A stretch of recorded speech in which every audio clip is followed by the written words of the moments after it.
Hello everyone and welcome to another video. We're back looking at our Noughties Le Mans collection on a budget for £20 per car, and in front of us I think is an absolute steal. I got this Minichamps Audi R8 for £9.99. I think the postage was about £2.50. So we're looking at a Minichamps for £13, which I think is just great value and an absolute win. An eBay special as always. This car is the 2002 car that came third at Le Mans in 2002, as I said, in the old LMP 900 class, which will become LMP 1. It's called an Infineon Audi R8. I don't know why. I think it's just because it's sponsored by Infineon, but it's actually a Audi Sport Team joist. It's one of the Dallara chassis. I think it's chassis number 603. It runs as number 3 at Le Mans. This car was raced by Michael Crum, Philip Peter and Marco Werner. It's one of 1,440 pieces. We'll get this opened up and we'll have a little bit more of a look at it. So what do we get for our £12.50 or whatever it was I ended up paying for this? We'll call it a £13 Minichamps. Well, it's safe to say that this is probably one of the best models we're going to have in the collection, being a Minichamps. If we can get some sparks, maybe they'll knock this one off the pedestal. But what we do get is some really good paintwork, nice clear logos. The interior is really detailed. I'll try and zoom in or bring it close to the camera. So in the cockpit you can see there's all those three-dimensional pieces in there. The seat belts are separate little stickers. You can see the cockpit detail there with the steering wheel, the speedo and everything. That's really nicely done. Reflective mirrors.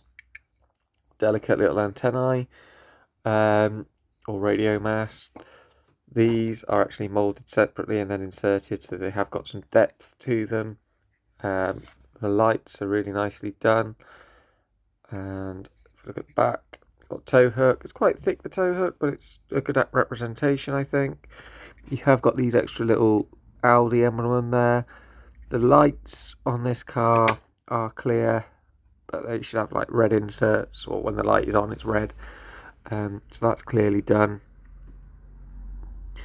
There's not much carbon fibre on here. I don't know if it does have carbon fibre, the real car. I'd imagine it would, so maybe that's where these plastic pieces would be carbon fibre. I don't know. I'd have to double check that. But overall, this is a really, really good model. So this car came third, so it's a podium overall. And it makes a start on that side of the collection, if you like. I don't know if as a sub-side of the collection I'm going to collect all the Audi R8s that raced at Le Mans in that period. I think it'd be quite interesting. To help with that, I have actually ordered an IXO Audi R8 to do a comparison to help me understand whether I should continue to hunt Minichamps over the IXO, and whether an IXO where I can't find a Minichamps is going to be a suitable purchase or whether to just hold out. So it'll be interesting to do a comparison there of the two models. Like I said, this one has complete logos, unlike the Ferrari that we looked at, which was missing some of the official decals to do with Le Mans. Lots of nice details. In fact, I've only just noticed it, but where the fuel goes in, that's really nicely picked out in silver. These just little details that I think do show on these better models. So this against a magazine model like we've seen for a lot of the collection is completely different.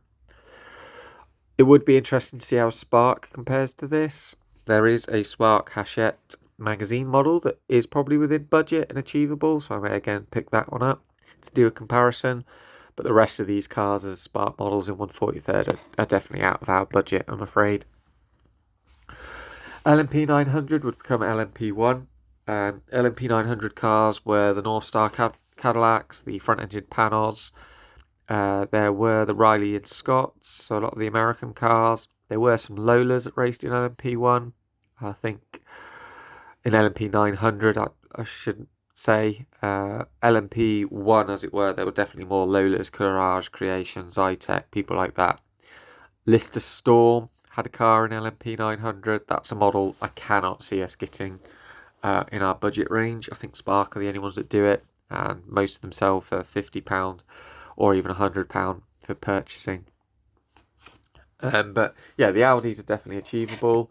The R8 comes from the 1999 Audi R8R. There was also the R8C, which would be the coupe version, which would form the basis for what would become the Bentleys and the GTP class Bentley Le Mans cars. This is based on that R8R. There's a lot of changes they actually made. They still work with Dallara, who built the R8R, and these are now called the Audi R8.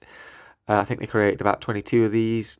Most of them were raced by the factory team, but they were also sent out to some of the satellite teams, Audi UK, Team Joist, all ran Audi R8s well after the factory team pulled out. This technically, I guess, would still be a factory entry. I think it was up till 2003 they were official factory cars. Then they moved on to developing the R10, which replaced the R8.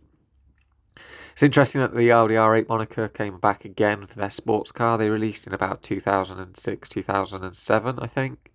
So obviously this has no bearing on that road car. I think the R8 is sort of in tribute to all the achievements they had at Le Mans with this car. But this car set off the dominance that Audi would have in LMP1 all the way into their diesel period. This was a petrol V8, about 600 brake horsepower, but definitely the car to beat in that class. Obviously, you had LMP 900, which were the big powerful cars. Then you had LMP 675, which was smaller, more nimble, but more fuel efficient. The idea being the two could compete on relatively equal terms, but a track like Le Mans is always going to suit a car that's got a straight line advantage.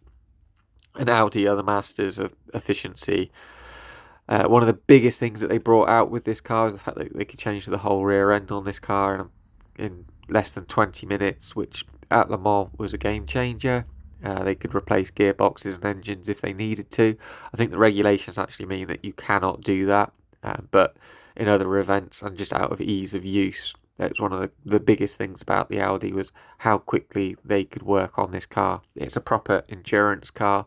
It changed the standard for building Le Mans race cars. Ever since then, I think it's basically set how every manufacturer works about building it.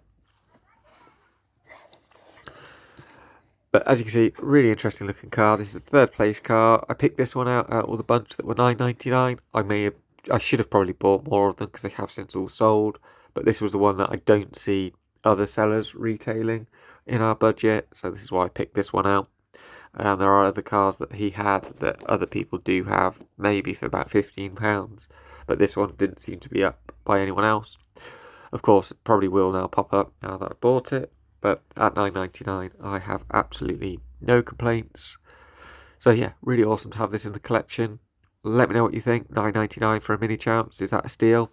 Do you have the XO already? And is there things that you can see that definitely put this one ahead?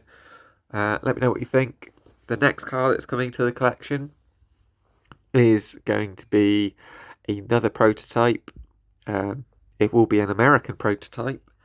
So that puts you 3 different manufacturers, I think, from the early 2000s. So it's either going to be a Cadillac, a Panos, or a Riley and Scott.